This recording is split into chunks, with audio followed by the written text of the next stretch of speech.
Yesterday was played the 6th round of the Biel Chess Festival Grandmaster Triathlon Tournament, the classical tournament. So 6 rounds out of 7 have been played. Today is the final and decisive round. And yesterday, one game in particular affected the final rankings before decisive round. But first, let's have a look at what happened in round 6. Now we are gonna check the first game of the leader of the overall standings of Gata Kamsky against Sarin. So here, White was aiming for a slight advantage after the opening. So bishop takes on c6, d takes, short castle. This is usually quite a peaceful operation, but White is aiming for a small edge in the opening. So there's a number of ways Black can play. It's f6, queen f6, queen d6, bishop g4. But Sarin chose to play bishop d6. After d4 takes, queen takes on d4. White's idea is try to get to the endgame where the 4 pawns at the king's side are superior to the 3 pawns and the double pawns at the queen's side are at Black's disadvantage. Now after f6, knight e2, Kamsky's idea was to play knight c4. So here after bishop e6, b3, knight e7, knight c4, the position quite inevitably simplified to equal heavy piece endgame.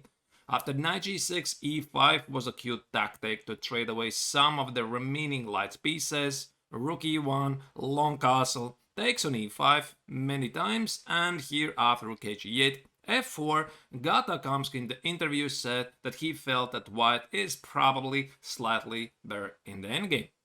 After rook takes on e5, f takes on e5, rook e8, Black is still very solid though. So here Kamsky tried the following trick, played h3, securing the place of the king, and now after rook e5, queen g8 check, rook e8, queen takes on h7. Now a couple of more pawns have been traded and White is closer to his goal, reaching this favorable endgame, having supposedly an extra pawn at the king's side. Now Sarin was very active though. He played queen d4 check, here king b8, queen d3, and declined the queen trade. After a4, g5, his idea was to play g4 to generate some counterplay at h-file. But here, after queen g6, rook e5, queen f6, this was a very nice maneuver by the American grandmaster, pinning the rook and queen. So after queen d4, king h2, c5, Kamsky decided to simplify the position with rook f5. After takes, queen d6, g3, queen d2, objectively the position is drawn, and after a couple of moves, both players agreed to a draw. Maybe one more final accuracy here, that after queen g2, queen e3, h4. Now Black closed the position with g4 so that the h pawn doesn't march forward, because h5 there's going to be queen e5 and the pawn on h5 will be lost. So after queen f1, queen d2, queen g2, queen e3, the draw was very quickly agreed as soon as the second time control was reached.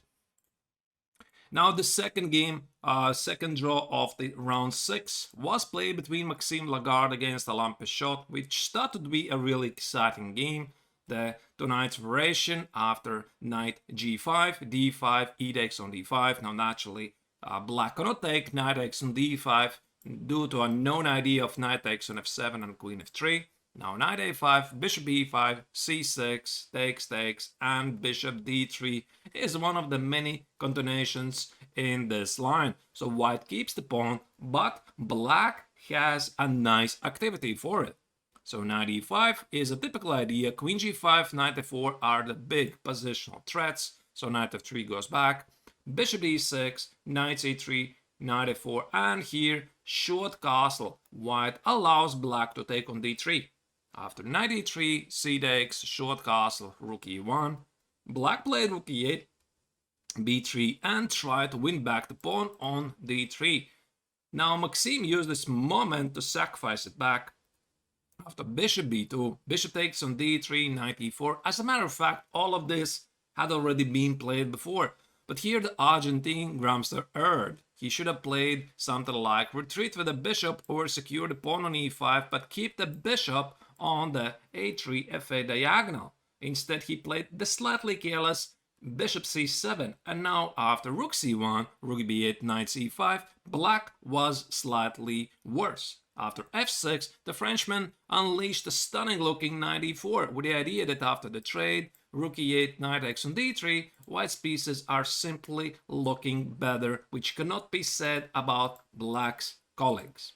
Now that's why the Argentine grandmaster played bishop b6, and here Maxime probably should have played knight takes on d3, so that after the take on d4, trade a couple of times and go back with the knight on c5 and secure advantage, because black has a bad knight on a5.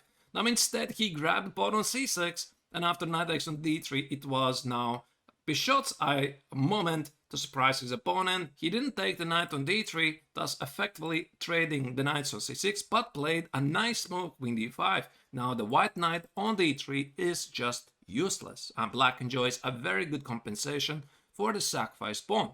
After rook c4, rook c8, knight c1, white was trying to rearrange the position.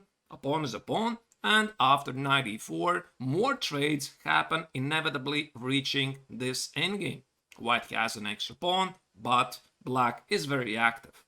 After queen d3, king f1, h6, king e1, rook a8, rook e3, queen g6, here Lagarde employed a very nice idea. He sacrificed a pawn back to get a favorable rook endgame. He played queen c4 check, king h7, and a4, giving up the pawn on g2. After queen g2, queen e4 check, takes, rook d8. Pichot's idea was to play rook d6, but now the Frenchman played a very nice d4, taking into account that black can never go to a pawn endgame because white simply runs the queens. Now, Pichot in the postgame interview said that probably e takes on d6 should be some kind of a draw after rook e6 and b5, but he wasn't exactly sure. So that's why he played rook d5, takes, rook b4, rook d6, rook b5, rook e6, and it's quite apparent that white is pressing because the rook on b5 is very active and the black rook on e6 not so much. However, as Frenchman, much as he tried, his opponent was very precise with the defense, and despite the fact that white had the outside pass pawn on the queen side, Maxime was unable to convert this position to a win, and probably there was no such a win, and the game finished with a logical draw some moves later. So really a fighting chess, and still a very high-level game between the two very strong grandmasters. Now, one of the decisive games yesterday, it was of the youngest player in the tournament, Vincent Kiemer, who with the black color outplayed the local grandmaster Noel Studer. After d4, knight f6, they played a Nimzo position, e3, shot castle, knight f3, and here the young German slightly surprised his opponent by playing d6, while the main move is d5, aiming for a different structure. After bishop d2, takes, knight e4. Now black's idea was to play b6, bishop b7, and then try to secure the control over the e4 square. After rook c1, b6, bishop d3, bishop b7. Now bishop takes on e4 appeared to be a surprise. Now d5 probably would be the main move in this position, and this was the main move, most played move, at least so far, with the idea that takes, bishop d5 is impossible because of bishop e4 and queen d4 double attack. Now instead, Studer tried something else, probably relying on the opposite color bishops. However, what he missed here is that black is not obliged to play e5 and gets a very nice game. After queen e8, knight e4, bishop g6, queen e2, knight c5. Now this probably was the only mistake by Vincent. Now his idea was to play bishop d3, but here it was Studer's chance to take over the game. He should have played b4. After b4, bishop d3 apparently is not so good because white can play queen g4. And black has no time to take the rook on f1 because knight f5 for e6 and the mate on g7 is just decisive. So essentially knight c5 b4 would have mean a loss of 2 tempi and black would have to go back. Now instead Studer played the seemingly innocent looking rook d1 as expected by his opponent. And now after e5, knight b5, queen e7, the position is about equal, but black starts to take over. After b4, knight e4, f3, here Kiemer played a very nice intermezzo move, a6, clearly hinting at f takes, a takes, bishop takes on e4, establishing a powerful bishop on e4, which can be backed by f5, rook f6, and rook g6. Thus, knight a3 had to be played, and after knight c3, a5, now white loses the ball at the queen side because he's not in time to play a3 and secure the threat of incoming c5. Now after b5, f5, black was clearly in charge, having closed the queen side and having free hands at the king side. Now the game continued like this. Obviously, black continued to charge forward at the king side. And here, Studdert tried a very good practical chance. He took on e5, risking with d takes on e5, which would allow black to start an offensive at the king side, but also allow him to play c5.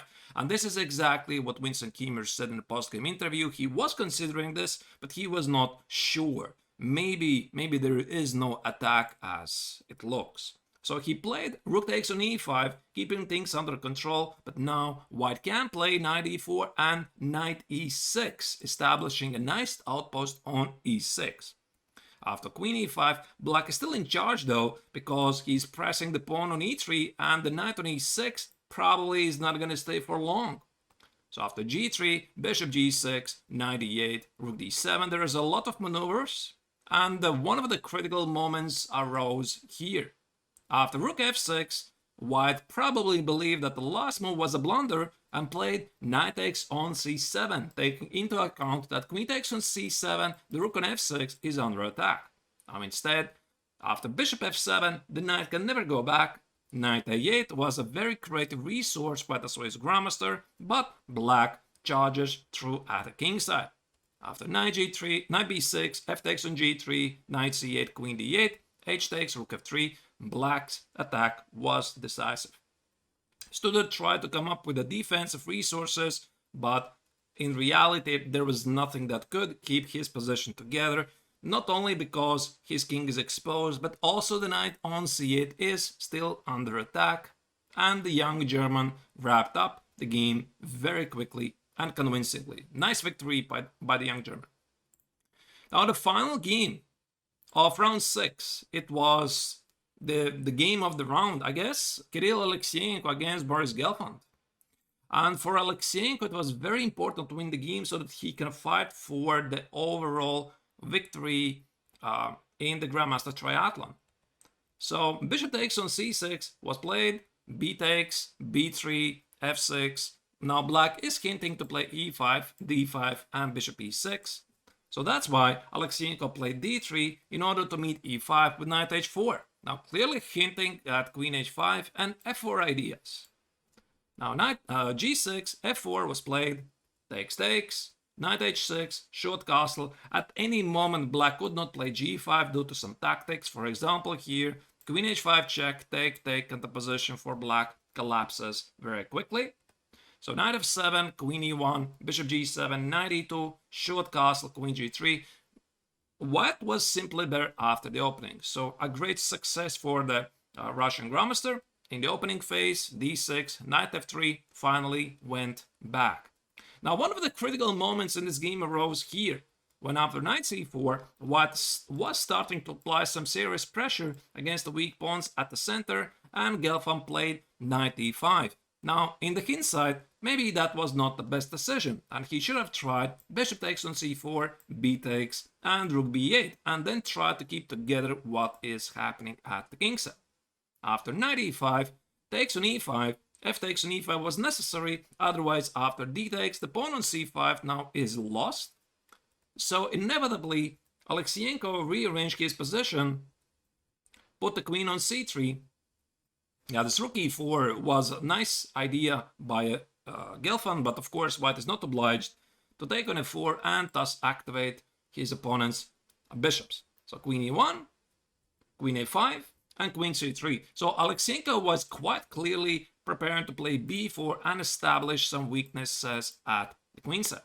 Now king h7, b4 was played, king g8, queen a3, king h7, and here in his opponent's time trouble, Alexeyenko tried a very nice chance. He played b5. sacrificing the pawn. But in order to get to the pawn on d6 and then recapture the pawn on e5 as well. Now, clearly surprised by the turn of events, the Israeli legend believed in his opponent while he should have played c takes on b5. And after queen d6, rook d8, even if the pawn on e5 falls, black has very good bishops and decent chances to get a great game. Now, instead, he played the very passive c5, which actually might have cost him the game, and ultimately it did. After queen a6, takes, now black is not in time to recapture the pawn on a6 because knight g5 is a huge looming threat at the king's side. Still, he had no choice, and after rook e8, knight g5, takes. Yeah, king g8 first. So they reach this position where Alekseenko is going to have an extra pawn in an endgame, plus some weaknesses of the dark squares because black has a terrible dark square bishop. Still, the Israeli grandmaster was putting up a very good fight. So he traded many pawns, one pawn after another, and they inevitably reached this endgame. So naturally, Alekseenko's plan was to trade rooks and then outplay his opponent having this bad bishop and two passed pawns, and Gelfan's plan was to trade the bishops. Now here, Alekseenko found nothing better than indeed to trade the bishops, and this is a table-based draw. So 7 pieces are left on the board, and it is possible to check that this is a draw, but it is a very tricky draw. So Gelfand might have suspected it, Alekseenko might have suspected it, but they simply had no choice but to go here. After rook g8, rook a4 check, the critical moment arose here. King g3, king h4, now e4 already was a decisive mistake, which was forgiven once by Alekseenko. He should have played king g4 and try to get to the pawn on e4. And now something like king e5 is going to fail. Go to rook e8 check, king d5, king f4, rook a2, and at least rook e5 check. King d4, you take it with a check, and something like king d6, you simply play rook g5, rook e2, and h4. And the black king is cut off from the king's pawns. Now instead, what happened in the game is that Alekseenko quite quickly plays rook e8, and this is another mistake, returning the favor. And here, Gelfand had a study-like draw. So he should have played rook a2, attacking the pawn on g2. So obviously, rook e4, rook takes on g2 is a draw. And if white plays g4, then the very difficult rook a4. Now, it's not very easy to understand the motive of this move, but white simply cannot make a progress because king g3 is going to be rook a3 check, then the pawn on h3 needs to be defended. So if white is going to play king h5, there is very difficult to spot the only move to draw rook a5 check, king h6, and rook e5. And the pawn is pushed forward with a draw. Now finally, if white would try here to play g5, a very tempting move, apparently king f5 is the losing move here in the position, so black would have to pick up one of the difficult moves here, either king f7 or king g6. For example, now king g6, rook e6, king f5, now forcing white to play rook f6, king e5, and now the pawn is pushed forward and black should be able to make a draw. And Alekseenko scored a very, very important victory. So what does it mean for the standings? So that means Alekseenko has scored 4 points in yesterday's round 6 game. So now he is within 1.5 points margin of Gatakamsky. So only Gatakamsky or Kirill Alekseenko can win the overall standings because, again, let me remind you, every victory is awarded 4 points, every draw is 1.5 points. So Sarn is 4 points behind, but since he was below Kamsky in the Chess 960 tournament, which serves as a tiebreaker, he cannot win the tournament anymore.